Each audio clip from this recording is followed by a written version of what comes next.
ខេកន្ទល់រលកន្ទីកុំដាច់ប្តីថ្ងៃណា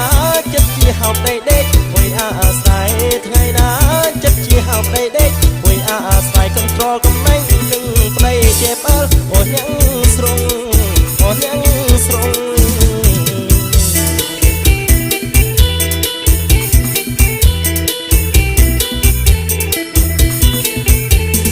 អ្នកដឹងស្នេហ៍អ្នកគូឲ្យគេសើចោអូនដាំបាយក្លួយអង្គុយ